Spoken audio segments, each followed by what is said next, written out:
हमारे सवालों की तरफ मूव ऑन करेंगे। दो सवाल हैं जो हमने आज करने हैं, then after that we'll be done with the control accounts. पहला सवाल हम करेंगे फ्रॉम सर मई उससे जून। कोई अमाउंट लिखते हुए कोई गलत अमाउंट लिख लिख दे तो फिर क्या करें, इरेज करें या फिर वो दूसरी साइड पे ऐड करें? फिर से। अगर जैसे ट्रेड रिसीवेबल को 1400 से क्रेडिट करना है मगर 1450 से कर दिया, तो फिर इरेज करके लिखें या दूसरी तरफ 50 ऐड कर दें? रेज करने का तो ऑप्शन ही नहीं है ना, दूसरी तरफ 50 ऐड करके खत्म करोगे इसको। अच्छा। अच्छा तो जी। कट नहीं करके लिख सकते वैल्यू दोबारा? सवाल के अंदर बात कर रहे हो या प्रैक्टिकल सिनेरियो में बात कर रहे हो? नहीं, सब सवाल सॉल्व करते हैं पास पेपर में। तुम सवाल कर रहे हो, तुम ही बात कर रहे हो। सवाल सॉल्व करते पास पेपर में तुम कह रहे हो कि सर मैंने कुछ क्रेडिट लिखना था 1450 से, और मैंने हाँ ठीक सवाल के अंदर तो ऑब्वियसली यू कट इट ना, बट प्रैक्टिकल उसके अंदर you can't cut it, so you have हाँ, to make a double practical में entry on the opposite side to make correct entry. सही। अच्छा जी, पहला सवाल हम लोग करेंगे from May June 2023, paper two variant one, काफी रिसेंट सवाल है 2023 का। पहले सवाल के अंदर हम लोग नॉर्मल देखो, दो चीजें हैं जो कि एसएलसी पीएलसी में टेस्ट होती है। एक तो वो तुमसे कह सकता है कि भाई नॉर्मल जो है एसएलसी और पीएलसी का अकाउंट बना दो, दैट्स द फर्स्ट थिंग, जो कि उसकी इतनी फेवरेट है नहीं। और जो दूसरी फेवरेट चीज है जो कि वो ज्यादातर पूछता है, क्योंकि ये वाली चीज जो है ना कि एसएलसी पीएलसी का अकाउंट बना दो, वो ओ लेवल्स का पार्ट हो जाता है। ओ लेवल्स के अंदर इस तरीके से सवाल आता है। एएस के अंदर जो एडिशन चीज है वो है ही ये कि रिकंसिलिएशन स्टेटमेंट बनाओ। तो दूसरा सवाल जो हम करेंगे उसके अंदर हम रिकंसिलिएशन स्टेटमेंट वाला देखेंगे। तो अब पहला सवाल देखते हैं। Now, first question starts with Param uses control accounts to verify the accuracy of the business sales and purchase ledger। ये तो हमें ऑलरेडी पता है ना, that's the benefit of making control account, के ये आपको बताता है कि आपके जो परचेज लेजर मेंटेन हो रहे हैं, जिसके अंदर आप तमाम ट्रेड पेबल्स के अकाउंट मेंटेन कर रहे हो, या आपके जो सेल्स लेजर मेंटेन हो रहे हैं इसके अंदर आप तमाम ट्रेड रिसीवेबल के अकाउंट मेंटेन कर रहे हो, वो उनकी एक्यूरेसी कैसी है, उनकी ऑथेंटिसिटी कितनी है। He provided following information for the month ended 30th April 2023 relating to trade receivable। क्या इन्फॉर्मेशन दी है भाई? उसने सबसे पहले 1 अप्रैल 2023 को सेल्स लेजर के बैलेंसेस दिए हैं, और जरा बैलेंसेस पे गौर फरमाइएगा।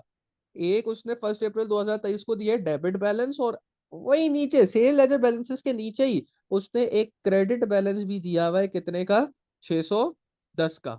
इस बात का क्या मतलब है भाई? सेल्स लेजर का क्रेडिट बैलेंस कैसे आ गया? आप लोग पढ़ के आ चुके हो कि भाई अगर कंट्रोल अकाउंट के अंदर बोला हुआ उसने कि क्रेडिट बैलेंस एग्जिस्ट करता है तो कर सकता है जी जनाब, बिल्कुल कर सकता है। और उसको हम क्या कहते हैं? उसको हम माइनर बैलेंस कहते हैं। माइनर बैलेंस क्यों कहते हैं? माइनर बैलेंस का ये मतलब है कि हो सकता है एक trade receivable for a very short period of time over payment करने की वजह से क्या बन जाए, हमारा हमारे बिजनेस के लिए for a very short period of time trade payable बन जाए, जिसको हम अपने सेल्स लेजर के अकाउंट के अंदर on the credit side as minor balance show करेंगे। तो यहाँ पे उसने दिया भाई क्रेडिट साइड पे। निहाल, आप शायद मुझसे सवाल भी पूछे थे सर हमें कैसे पता चलेगा, जब मैं आपको लेक्चर दे रहा था। तो अब देख लो कैसे पता चला हमें। क्लियरली उसने बोला हुआ है कि सेल्स लेजर के दो बैलेंसेस है, एक डेबिट जो कि हमारा नॉर्मल बैलेंस है 14,890 का, और नीचे क्रेडिट बैलेंस जो कि हमारा माइनर बैलेंस बीडी बन जाएगा कितने का? 610 का, जिसको हम लोग क्रेडिट साइड पे रिकॉर्ड करेंगे। आगे फिर कहता है Contra minor entries balance with the. BT क्या मतलब?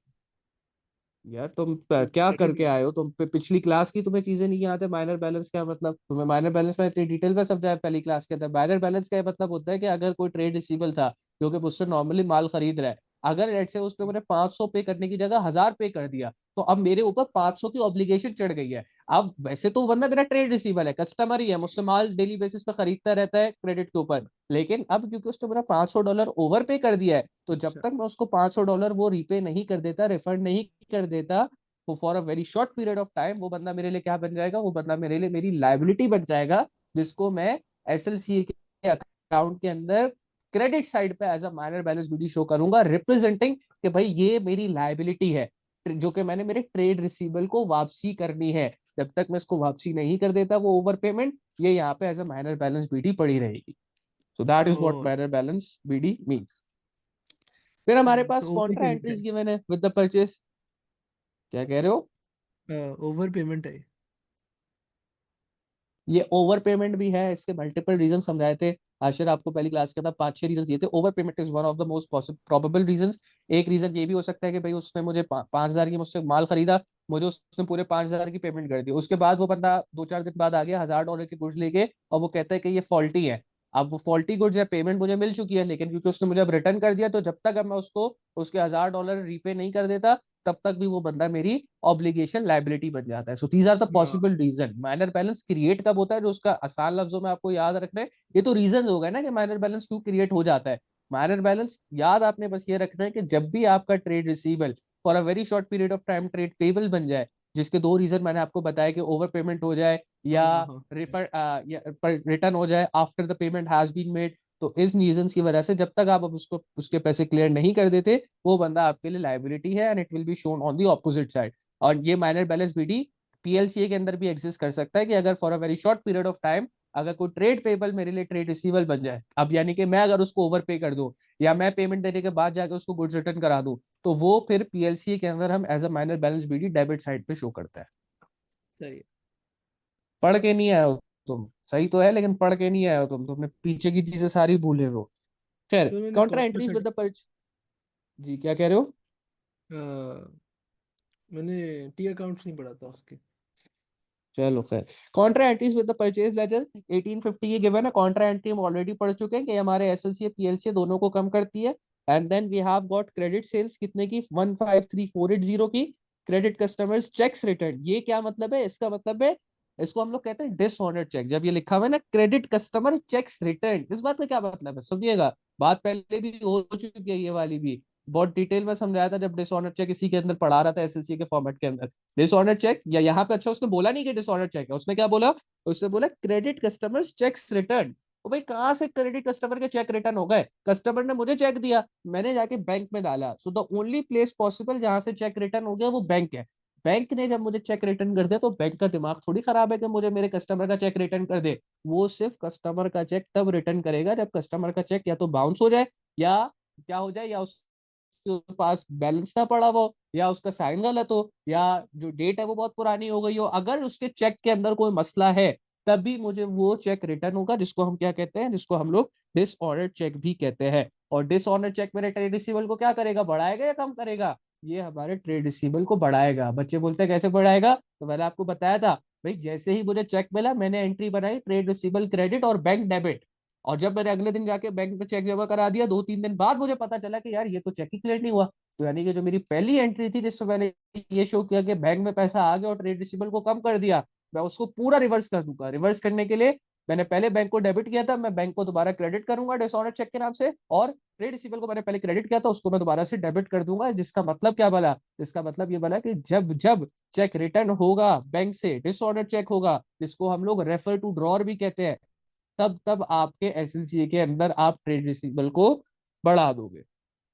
फिर डिस्काउंट अलाउड है, डिस्काउंट अलाउड हमारे ट्रेड रिसीवेबल को कम करता है। Interest charge on overdue accounts है, ये हमारे ट्रेड रिसीवेबल को बढ़ाएगा। Irrecoverable debts return of trade receivable को कम करेगा। रिसीट्स फ्रॉम क्रेडिट कस्टमर कम करेगा। रिटर्न इनवर्ड्स भी हमारे ट्रेड रिसीवेबल को कम करेगा। तो मैंने, क्योंकि आपको पहले भी जब ट्रेड रिसीवेबल एसएलसी अकाउंट पढ़ा रहा था, मैंने आपको कोई चीज ये नहीं कहा था कि फॉर्मेट रट लो, ना ही मुझे याद है ना ही मैं आपको कहूंगा कि आप फॉर्मेट रटो। आप सिर्फ पढ़ के इस काबिल होने चाहिए कि आप ये एनालाइज कर लो कि भाई ये चीज मेरे ट्रेड रिसीवेबल को बढ़ा रही है या कम कर रही है। अगर आपने ये एनालाइज कर लिया तो फिर तो कुछ है ही नहीं ना। फिर तो अगर जो ट्रेड रिसीवेबल को बढ़ा रही है उसको एसएलसी के डेबिट साइड पे डाल दो, जो चीज कम कर रही है उसको क्रेडिट साइड पे डाल दो। मैंने अभी ये सारे एलिमेंट्स पढ़े, मैंने आपको सिर्फ ये बताया कि ट्रेड रिसीवेबल को बढ़ा रही है, कम कर रही है, बढ़ा रही है, कम कर रही है। अगर आप भी इस काबिल हो गए कि आप पढ़ के ये बता सको कि भाई सर ये चीज ट्रेड रिसीवेबल को बढ़ाएगी या कम करेगी, तो फिर आपके लिए एसएलसी बनाना तो बात का खेल है, कोई आपके लिए मसले की बात ही नहीं। So we'll start with the balance. Balance BD कितना है, 14,890। मैंने जो नॉर्मल बैलेंस बीडी था उसको 14,890 डेबिट साइड पे लिखा। क्योंकि इस सवाल में क्रेडिट बैलेंस भी गिवन है तो मैंने minor balance BD credit side पे भी लिखा, कितना, 610 गिवन था, 610 लिख लिया। फिर नीचे Contra entries with purchase laser है। आपको पढ़ के ही पता चल जाना चाहिए कि सर ने बार बार चीज ठीक के बताया था कि भाई कॉन्ट्रा एंट्री हमेशा ट्रेड रिसीवल को भी कम करेगी, ट्रेड पेबल को भी कम करेगी। तो यहाँ पे एसएलसी क्या हो जाएगा, क्रेडिट हो जाएगा। क्यों, क्योंकि ये ट्रेड रिसीवल को कम कर रहा है। तो देखो कॉन्ट्रा सेट ऑफ के नाम से मैंने 1850 से एसएलसी को क्रेडिट कर दिया। क्रेडिट सेल, ये तो बहुत ही हलवा है कि भाई क्रेडिट सेल की है तो जाहिर सी बात है ट्रेड रिसीवल बढ़ेगा, डेबिट साइड पे आ गई। देन वी हैव गॉट जो डिसऑर्डर चेक है जिसको मैंने दोबारा से एक्सप्लेन कर दिया। क्या होगा भाई ये हाल, डिसऑर्डर चेक की वजह से ट्रेड रिसीवल बढ़ेगा कम होगा? बढ़ेगा।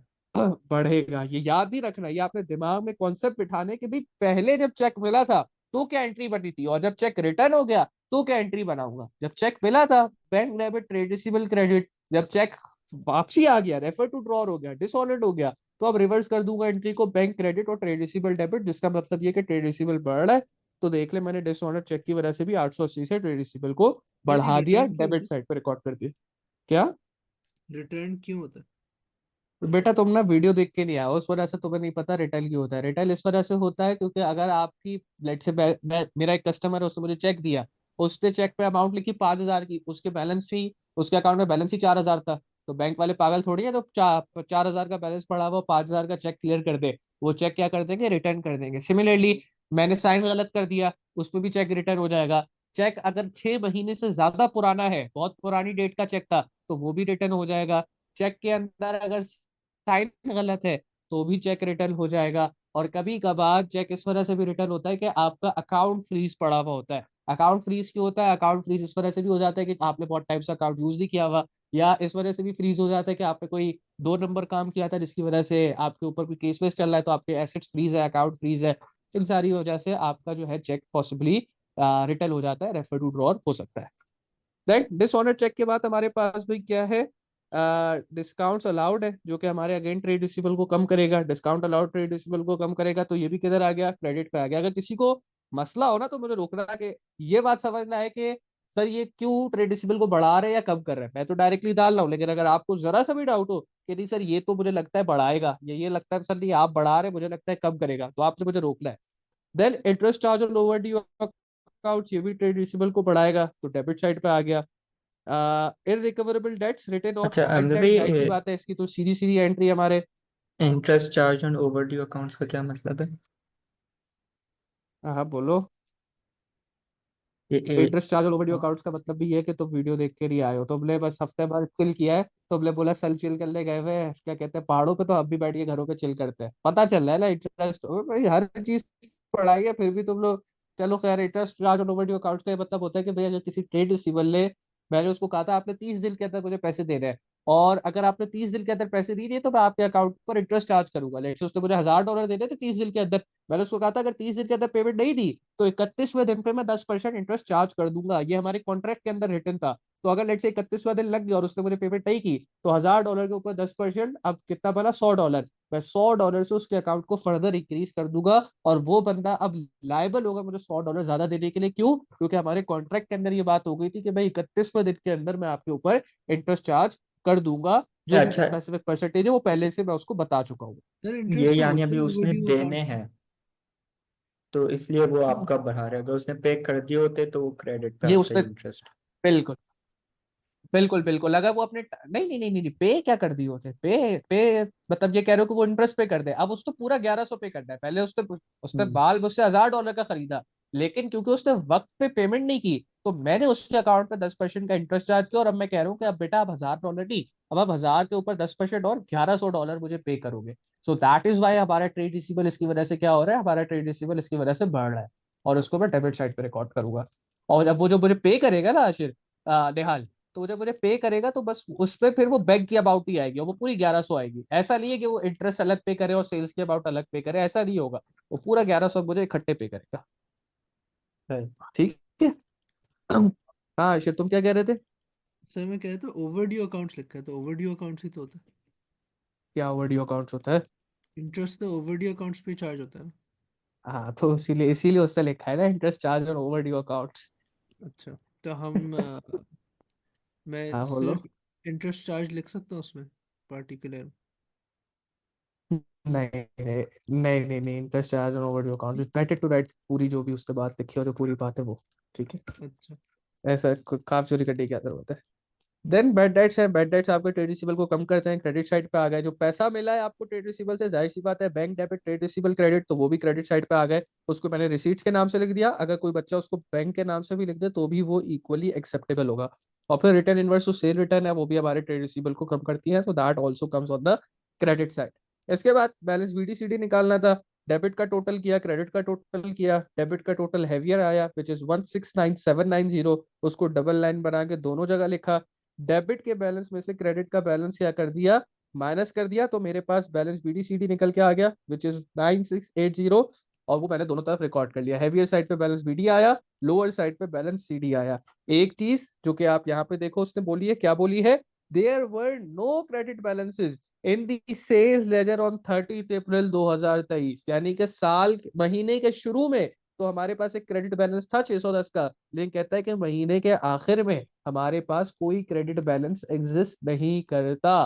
तो इसका मतलब ये है कि जो माइनर बैलेंस था वो सिर्फ ओपनिंग डेट पे तो था, क्लोजिंग डेट पे कोई माइनर बैलेंस एग्जिस्ट नहीं करता। अगर वो सर ये स्टेटमेंट नहीं देता तो हम क्या करते, अगर वो ये स्टेटमेंट नहीं देता तो हम अज्यूम करते कि महीने के शुरू पे जो माइनर बैलेंस पड़ा हुआ है वही माइनर बैलेंस महीने के आखिर में भी होगा। और जरा देख लिएगा, मैं उसको इस तरीके से माइनर बैलेंस सीडी करके यहाँ पे भी लिखता, माइनर बैलेंस सीडी यहाँ पे उसकी अमाउंट आती और माइनर बैलेंस बीडी करके उसकी यहाँ पर भी अमाउंट आती। लेकिन क्योंकि उसने बोल दिया क्लियरली कि भाई कोई अमाउंट बैलेंस एग्जिस्ट ही नहीं करता क्रेडिट पे, तो अब कोई अमाउंट मैंने क्लोजिंग डेट पे रिकॉर्ड नहीं किया। अगर वो चुप रहता, खामोश रहता, तो मैं ये अज्यूम करता कि जो महीने के शुरू पे अमाउंट है वो महीने के एंड पे भी एग्जिस्ट करती है। So that's how I will make my SLC account, और मेरे 6 मार्क पूरे हो गए। अगर किसी को कोई सवाल है तो आप लोग बिल्कुल पूछ सकते हैं। सर रिसीप्ट मतलब रिसीव करे ना पेमेंट्स। रिसीट्स मैंने लिख भी दिया इसलिए बैंक के, भाई ये जो ऊपर उसने कहा हुआ था ना, रिसीट्स फ्रॉम क्रेडिट कस्टमर, के पैसा आपको रिसीव हुआ है, आपको मिला है बैंक कस्टमर से। डेबिट। बैंक डेबिट और ट्रेड रिसीवेबल क्रेडिट, बिल्कुल। और पेमेंट ये होती है कि आपने पैसा दे दिया, वो जो कि ट्रेड पेएबल पीएलसी के केस पे आप देखोगे। अच्छा। और कोई सवाल भाई किसी को, निहाल? नहीं। ठीक है, तो आपका एसएलसी अकाउंट हो गया। फिर आगे आपसे कुछ थ्योरी के सवाल पूछता है। Identify the books of prime entry for each of the following. Discounts allowed किधर रिकॉर्ड होंगे भाई? अब ये तो लिखा हुआ है, नहीं लिखा होता तो मैं पूछता। कैश बुक के अंदर रिकॉर्ड होंगे, क्योंकि हमें पता है डिस्काउंट अलाउड जो होता है इट्स कैश डिस्काउंट, तो it will be recorded in the cash book. Similarly irrecoverable debts written off bad debt के अंदर रिकॉर्ड होगा, जनरल के अंदर रिकॉर्ड होगा। ये तो हम कर भी चुके हैं कि बैड डेट्स की जो बुक, कौन सी बुक ऑफ प्राइम एंट्री में आता है, जनरल के अंदर आता है। एंड देन सवाल पूछता है कि state 3 benefits of maintaining control account. Theory का पार्ट है, पूरा का पूरा पार्ट जो है आपको नोट्स के अंदर भी पढ़ाया था। क्या फायदा है भाई? सबसे पहला फायदा तो यह है कि ये आपको एक्यूरेसी और फ्रॉड्स को डिटेक्ट करने के अंदर मदद करता है। एरर्स और बेसिकली एरर्स और फ्रॉड्स डिटेक्ट करने में मदद करता है, एक्यूरेसी चेक करने में मदद करता है, और उसके साथ साथ जो है यह आपको टोटल ट्रेड रिसीवेबल और टोटल ट्रेड पेबल की भी फिगर देता है, जिसको आप अपनी एसओएफपी के अंदर रिकॉर्ड कर सकते हो। So these are the 3 sir benefits, ये एरर्स हमने और लिख दिए। फ्रॉड अलग अलग पॉइंट लिख सकता हूँ या एरर्स नहीं। और फ्रॉड अलग अलग पॉइंट नहीं, नहीं लिख सकते यार। एरर्स और फ्रॉड एक ही पॉइंट में बन जाता है। आप इवन जो मैंने भी जो पॉइंट लिखवाया है ना उसमें एरर्स और फ्रॉड एक ही है, तो it's better to stay on the safe side. हो सकता है आप कभी मार्किंग स्कीम में देखो तो वो अलग पॉइंट बना के डाला हुआ उसने, बट टू हाँ। Stay on the safe side errors और फ्रॉड को एक ही पॉइंट कंसीडर किया जाए कि करो करो तो बेहतर है। मार्किंग स्कीम में हो सकता है it might be differentiated sometimes, but to stay on the safe side आप उसको एक ही पॉइंट कंसीडर करो। सही है। देन उसके बाद आपके पास नाउ ये आ गया उसका फेवरेट पार्ट, जो कि कंफ्यूजिंग है। पहला पार्ट तो अगर आपके कॉन्सेप्ट पक्के हैं, आप पढ़ के अगर ये आइडेंटिफाई कर सकते हो कि ट्रेड रिसीवेबल बढ़ रहा है कम हो रहा है, तो आपके लिए लिटरली हलवा है, मतलब कुछ है ही नहीं ना। ये तो मैंने वैसे ही बता दिया कि ये वाली चीज तो आती भी ओ लेवल्स के, ये एएस का पार्ट नहीं है। ये तो क्योंकि एएस का जो एडिशनल एएस के पार्ट के अंदर मतलब कंट्रोल अकाउंट उसने डाला है तो उसको रखा हुआ है, लेकिन असल जो उसको मजा आता है टेस्ट करने में, और जो वो ज्यादा टेस्ट भी करता है और जिसमें बच्चे भी कंफ्यूज होते हैं, वो है एरर्स वाला पार्ट। एरर्स देके बताता है कि मसला क्या हुआ है, गड़बड़ कहाँ हुई है। तो अब ये वाला पार्ट जरा सा समझिएगा। क्या कहता है भाई? The balance on the sales ledger control account at 30 April 2023 कितना था भाई? बैलेंस ऊपर निकाल चुके हम लोग, 9680। कहता है कि ये बैलेंस जो कि आपने निकाला है खुद से, कभी कभार अच्छा वो खुद भी दे देगा, इनफैक्ट ज्यादातर सवालों में खुद आपको बैलेंस देगा और ज्यादा आपसे ना एरर वाला काम कराएगा। लेकिन ये सवाल डिफरेंट है, ठीक है, इसमें इसने आपसे इसने इस सवाल के अंदर उसने आपसे खुद जो है वो पूरा कंट्रोल अकाउंट बनाया, और कहता है कि जो बैलेंस बीडी आपने निकाला है 9680 का, आगे क्या कहता है? Did not agree with the total of the individual customer account balances at this date. यानी कि जो लिस्ट ऑफ रिसीवेबल थी, जितने भी ट्रेड रिसीवेबल के इंडिविजुअल टी अकाउंट के जो बैलेंसेस थे, जब उनको ऐड किया गया और आपके एसएलसीए के बैलेंस को देखा गया, तो क्या कहता है? कहता है कि ये दोनों बैलेंस आपसी में मीट नहीं करे हैं। फिर आगे क्या कहता है? The following errors were discovered, some of which affected the SLC account. And some of which affected the customer account balances. नहीं भी कहता ना तो मैंने अपने दिमाग के अंदर ये बात बिठा के रखनी है कि जब मैं एरर पढ़ूंगा तो एरर पढ़ के मैंने सबसे पहली चीज जो आइडेंटिफाई करनी है एसएलसी पीएलसी के सवाल के अंदर, वो आइडेंटिफाई ये करनी है कि भाई ये एरर जो गिवन है, लिखा हुआ है, क्या ये एसएलसीए को इम्पैक्ट कर रहा है या ये लिस्ट ऑफ रिसीवेबल और पेबल को इम्पैक्ट कर रहा है। तो पहला एरर पढ़ते हैं और देखते हैं किसको इम्पैक्ट कर रहा है। Return inverse 720 had been credited to the account of Rafiq stores instead of Raif stores। किसको इम्पैक्ट करेगा, कौन बताएगा? एक 1 मिनट और देखते हैं कौन जवाब देता है। Customer account. ये किसने, याशिर ने बोला, निहाल ने बोला? मैंने निहाल ने बोला है नहीं? जी जी जी। याशिर, आप बताया किसके अकाउंट को इम्पैक्ट करेगा? अच्छा, कैसे इम्पैक्ट करेगा निहाल? आपने बोला कस्टमर के अकाउंट को कैसे इम्पैक्ट कर रहा है? क्योंकि जो उसका कस्टमर अकाउंट है रफीक स्टोर्स, उसमें उसने गलत वो किया है, वो क्या गलत किया है? एंट्री क्या गलत किया गलत अकाउंट में एंट्री कर दी। क्लास सही है लेकिन गलत अकाउंट में एंट्री कर दी, है? तो इसलिए। गलत अकाउंट में एंट्री कर दी। तो अगर मैं कहता हूँ लिस्ट ऑफ रिसीवेबल का बैलेंस पहले 10,000 था, तो क्या इस एरर की वजह से क्या हो जाएगा? 10,000 से बढ़ जाएगा, कम हो जाएगा? या इसको मैं ठीक करता हूँ, चलो सब छोड़ो, मैं कहता हूँ कि अभी मैं कहता हूँ लिस्ट ऑफ रिसीवेबल का बैलेंस 10,000 है, इसको मैं ठीक करूंगा तो क्या मैं एरर ठीक करने की वजह से रिसीवेबल को बढ़ा दूं, कम करूं, क्या करूं?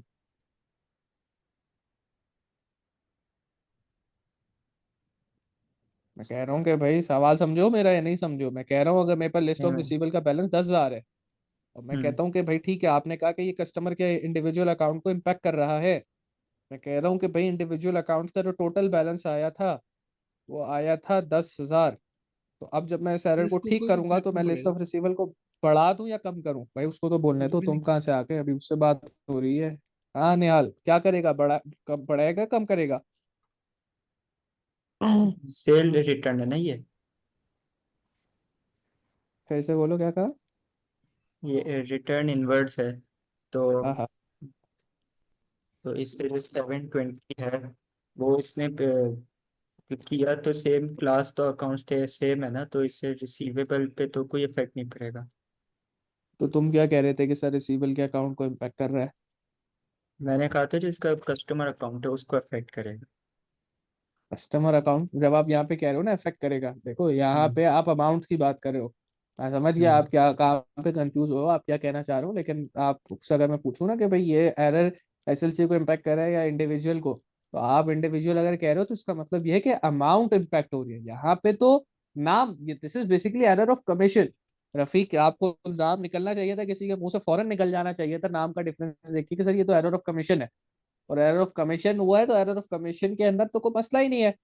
भाई आपका जो टोटल निकल के आया होगा, भाई क्रेडिट ही किया है ना स्टिल कस्टमर के अकाउंट को। आपने डेबिट तो नहीं कर दिया ना कहीं कस्टमर के अकाउंट को। तो अगर आपने, ठीक है, एक गलत कस्टमर के अकाउंट को भले से कूला क्रेडिट कर दिया हो, लेकिन जो टोटल आया होगा इंडिविजुअल ट्रेड रिसीवेबल्स अकाउंट का, उस पर कोई इम्पैक्ट नहीं आएगा। And that is why. और फिर एसएलसी पे तो कोई इम्पैक्ट है ही नहीं ना, वो तो बहुत क्लियर सी बात है, एसएलसी पे तो कोई इम्पैक्ट है ही नहीं। तो मैं इसके आगे लिख दूंगा नो इम्पैक्ट। ठीक हो गया जी। बिल्कुल सही आशिर, आप बिल्कुल सही कहते हैं कि कोई इम्पैक्ट नहीं आएगा अगर टोटल जो भी है। अच्छा, ये 10,000 मैंने अपनी तरफ से डाला था, 10,000 कोई अमाउंट नहीं है, सिर्फ समझाने के लिए आपको डाला था कि भाई अगर इसकी अमाउंट 10,000 भी है तो भाई आपने 720 से रफीक के अकाउंट को क्रेडिट करना था, रईफ के अकाउंट को क्रेडिट कर दिया। At the end of the day आपका ट्रेड रिसीवेबल 720 से कम तो हो गया ना इंडिविजुअल अकाउंट, ठीक है, दूसरा इंडिविजुअल अकाउंट कम हुआ लेकिन कम तो हुआ ना। तो जब आप टोटल करोगे तो टोटल के वक्त, टोटलिंग करते वक्त जब आपने इंडिविजुअल अकाउंट्स के रिसीवेबल का टोटल निकाला होगा तो वो टोटल बैलेंस इम्पैक्ट नहीं हुआ होगा। सो दैट इज वाई, बिल्कुल सही कहा था राशिद आपने कि पहले वाले पे कोई इम्पैक्ट नहीं आएगा। और निहाल, बात समझ आ गई ना कि कोई इम्पैक्ट नहीं आएगा? जी जी। देन सेकंड वाले के अंदर कहते हैं sales invoice of 820 had been omitted from the books of account। Very easy, omit कर दिया भाई, कंप्लीटली रिकॉर्ड ही नहीं की हुई। तो इट्स क्वाइट ऑब्वियस, अभी आपको पढ़ाया भी कि भाई अगर कोई चीज ओमिट हुई भी है तो वो तो आपके एसएलसी को भी इम्पैक्ट करेगी और आपके लिस्ट ऑफ रिसीवेबल्स को भी इम्पैक्ट करेगी। तो ये देख रहे हो, मैंने इसी के आगे ना यहाँ पे मेंशन भी कर लिया हर एरर के साथ। और आपको भी मैं यही, जब आपको होमवर्क दूंगा तो आपको यही प्रैक्टिस अपनानी है कि आप एरर पढ़ो और एरर पढ़ते ही आइडेंटिफाई, मैंने आपको क्या जो शुरू से जो मैं आपको समझा भी रहा हूँ, मैं आपको इसी बात पे एम्फसाइज कर रहा हूँ कि एरर पढ़ते ही आपका पहला काम ये है कि आप आइडेंटिफाई करो कि ये एरर क्या एसएलसी को इम्पैक्ट करेगा, या लिस्ट ऑफ रिसीवेबल को इम्पैक्ट करेगा, या दोनों को इम्पैक्ट करेगा। और अगर दोनों को इम्पैक्ट कर रहा है, मैंने आगे लिख लिया दोनों को इम्पैक्ट कर रहा है, क्या करेगा। अब सेकंड पार्ट क्या है, ये देखना कि क्या करेगा, बढ़ाएगा या कम करेगा। तो ओमिट किया हुआ सर है भाई आपने इनवॉइस और सेल्स रिसीट पे इनवॉइस कोई को। खास फर्क है? बिल्कुल फर्क है भाई। सेल्स इनवॉइस ये है कि मैंने कस्टमर को माल बेच दिया, दैट इज इनवॉइस। और रिसीट ये है कि उसने मुझे पैसे भेज दिए, payment that is receive. Receipt. आसमान जमीन का फर्क है। बिल्कुल। सोर्स डॉक्यूमेंट्स जाके दोबारा रिवाइज करना। इनवॉइस का मतलब ये है कि आपने माल भेज दिया या खरीद लिया तो आपको इनवॉइस मिलती है या आप देते हो, और रिसीट आपको जब पैसा मिल जाए तो आपको मिलती है या तब आप इशू करते हो। तो भाई यहाँ पे आपके पास जो सेल्स इनवॉइस है, अब ये क्या करेगी, ये ट्रेड रिसीवेबल को बढ़ा रही है, तो आपकी इंडिविजुअल ट्रेड रिसीवेबल को भी बढ़ाएगी, लिस्ट ऑफ रिसीवेबल को भी बढ़ाएगी, और आपके एसएलसीए के अकाउंट को भी बढ़ाएगी। थर्ड वाले एरर पे आ जाते हैं। कहता है the balance of credit customers account 340 had been 430 had been brought down as 340। जी अब ये बताएं, ये कौन सा है, ये किसको इम्पैक्ट करेगा, इंडिविजुअल को या कंट्रोल अकाउंट को।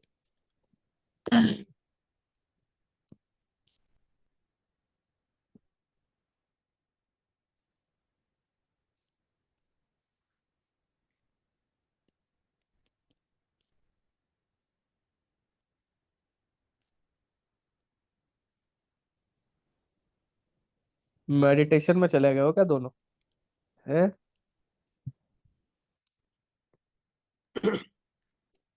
ये सवाल ने हक्का बक्का करके रख दिया है, इतना कोई मुश्किल तो नहीं है, बहुत क्लियरली कीवर्ड्स पे फोकस करो ना, जरा पढ़ो दोबारा दोनों, और कीवर्ड देखो यहाँ पे क्या है। कीवर्ड है यहाँ पे कस्टमर कस अकाउंट बैलेंस। अच्छा। बिल्कुल कस्टमर अकाउंट, यहाँ पे जो है ये कीवर्ड था। कस्टमर हम्म। अकाउंट का क्या मतलब, इंडिविजुअल अकाउंट। इंडिविजुअल अकाउंट का बैलेंस जो कि 430 था, आपने उसको 340 लेके आ गए, यानी कि एक्चुअल में वो $90 ज्यादा था, आप $90 कम से उसको इंक्लूड किया है।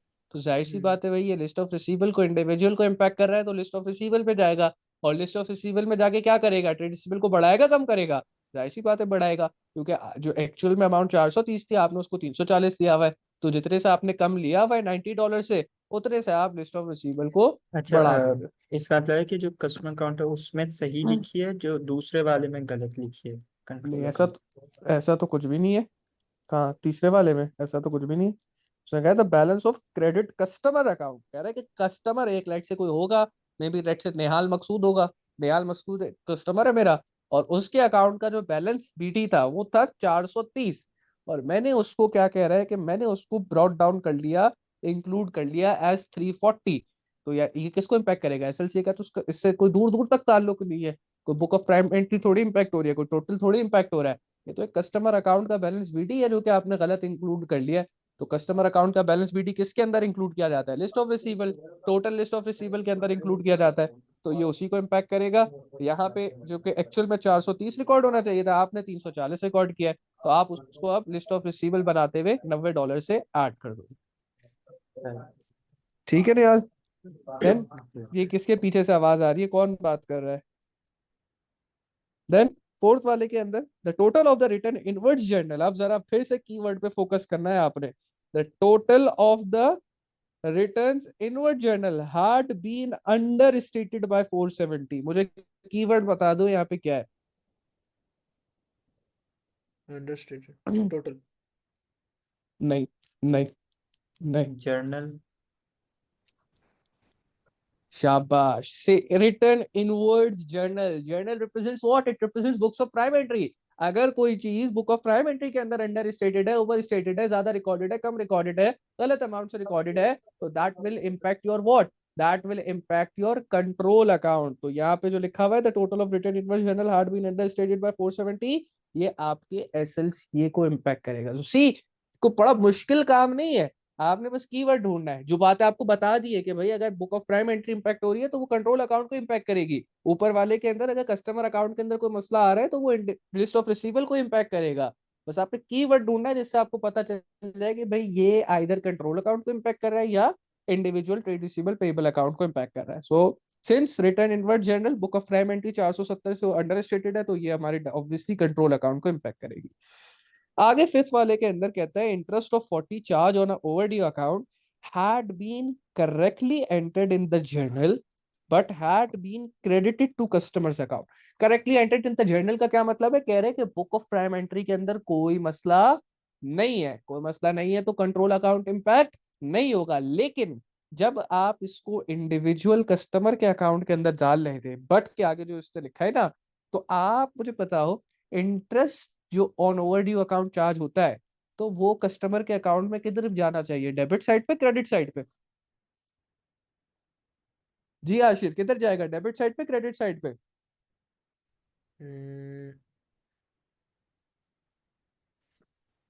कस्टमर के अकाउंट में। हाँ, कस्टमर के अकाउंट में।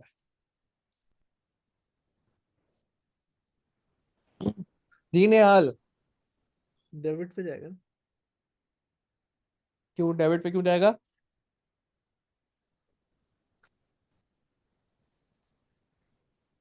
क्यों जाएगा डेबिट पे? शायद उन्होंने कहा है ना कि जर्नल में करेक्टली है तो यहाँ पे गलत है। अच्छा, ये भी अच्छा है, बुरा नहीं है। इसलिए हो सकता है कि इंटरेस्ट जो है इनकम होती है और इनकम जो है वो क्रेडिट होती है, तो क्रेडिट फिर तो साइड। एक्चुअल जो बात है वो तो बहुत सिंपल है कि सर अभी हम ऊपर तो देख के आए हैं, तो भाई कस्टमर अकाउंट क्या ट्रेड रिसीवेबल अकाउंट ही तो है। तो अभी ऊपर देखा तो interest on overdue account customer account में किधर जा रहा था? भाई एसएलसीए भी तो total trade receivable, it's a total customers account. तो कोई फर्क थोड़ी पड़ रहा है। अगर एक चीज आपके एसएलसीए में डेबिट पे जानी चाहिए, तो वो individual trade receivable account individual customer account में भी डेबिट साइड पे ही जाएगी। तो एक तो इसका ये भी बड़ा सही लॉजिक था, और तुम लोग दोनों ने भी जो लॉजिक दिया वो गलत नहीं है। मैं ये नहीं कहूंगा ये गलत लॉजिक है, सही लॉजिक है कि भाई ठीक है, राशिद ने भी जो बात की और निहाल ने भी जो बात की बिल्कुल ठीक है। मतलब वो बात नहीं है जो होनी चाहिए, लेकिन वो गलत बात भी नहीं है। सो दैट इज राइट, ठीक है। आप ये भी कह सकते हो कि सर वो वहां सही है तो यहाँ तो गलत है, तो इधर तो डेबिट पे जाना चाहिए था। और वो भी सही है कि sir interest on overdue account हमारे लिए इनकम है, तो ऑब्वियसली ट्रेड रिसीवेबल इससे वो क्रेडिट होगा, तो ट्रेड रिसीवेबल का अकाउंट डेबिट हो जाएगा। तो बिल्कुल ठीक है। तो भाई ये किसको इम्पैक्ट कर रहा है? अगर बुक ऑफ प्राइम एंट्री को इम्पैक्ट नहीं कर रहा है, तो इंडिविजुअल अकाउंट को इम्पैक्ट कर रहा है। So that will impact my list of receivable. List of receivable यानी कि इंडिविजुअल अकाउंट इम्पैक्ट हो रहा है। सबसे इंपॉर्टेंट काम हो गया। सबसे इंपॉर्टेंट काम क्या था? आपने एरर पढ़ा, एरर पढ़ के आपने आइडेंटिफाई कर लिया कि ये एरर क्या मेरे एसएलसीए कंट्रोल अकाउंट को इम्पैक्ट करेगा या ये मेरे इंडिविजुअल अकाउंट्स को इम्पैक्ट करेगा। आपने पढ़ा, आपने साइड में मेंशन भी कर लिया। अब आपके लिए चुटकियों का काम है सिर्फ उसको एंटर करना। कैसे एंटर करना है? पार्ट डी की रिक्वायरमेंट देखते हैं। कहता है calculate the revised sales ledger control account balance at 30 April 2023। कह रहा है कि एसएलसीए का रिवाइज बैलेंस निकालो। अच्छा, यहाँ पे 3 ना और उसकी 5 नहीं था। रिक्वायरमेंट, क्या कह रहे हो? 3 और 5 नहीं था, कस्टमर अकाउंट का था।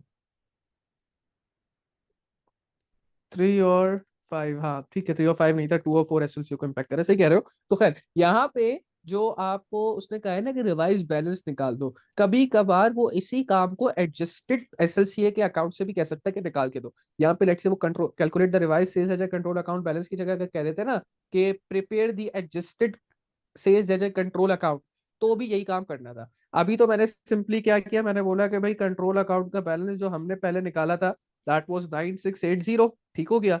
उसको मैंने लिखा कंट्रोल अकाउंट बैलेंस 9680, और फिर मैंने बोला कि दो एरर्स, एरर नंबर 2 और एरर नंबर 4 ऐसा है जो कि हमारे एसएलसी को इम्पैक्ट कर रहा है। एरर नंबर 2 की वजह से हमारा एसएलसी क्या होगा? आपने सेल्स इनवॉइस ही नहीं डाली, यानी आपको जो सेल्स इनवॉइस रिकॉर्ड करके ट्रेड रिसीवेबल को बढ़ाना था आपने बढ़ाया नहीं, तो अब वो हमारे ट्रेड रिसीवेबल को बढ़ा देगा। तो मैंने लिखा सेल्स इनवॉइस 820 की कंट्रोल अकाउंट के बैलेंस के अंदर ऐड हो जाएगी, क्योंकि वो ट्रेड रिसीवेबल को बढ़ा रही है।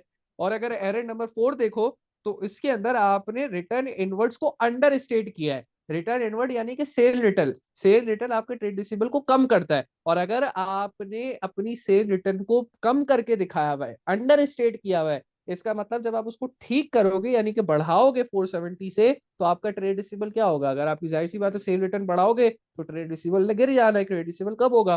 तो यहाँ पे देखो मैंने लेस करके लिख लिया, सेल रिटर्न अंडर स्टेटेड कितने से? 470 से था। ये हमारे ट्रेड रिसीवेबल को कम कर रहा है, तो मैंने इसको माइनस किया।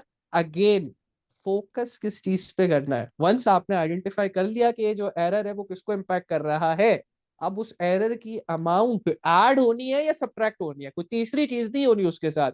ऐड कब होगी? अगर तो उस एरर को ठीक करने की वजह से ट्रेड रिसीवेबल बढ़ रहा है तो ऐड करा दो। अगर उस एरर को ठीक करने की वजह से ट्रेड रिसीवेबल का बैलेंस कम होगा तो माइनस करा दो। आपने यहाँ पे देखे सेल्स इनवॉइस की वजह से ट्रेड रिसीवेबल बढ़ रहे थे, मैंने ऐड करा दिया।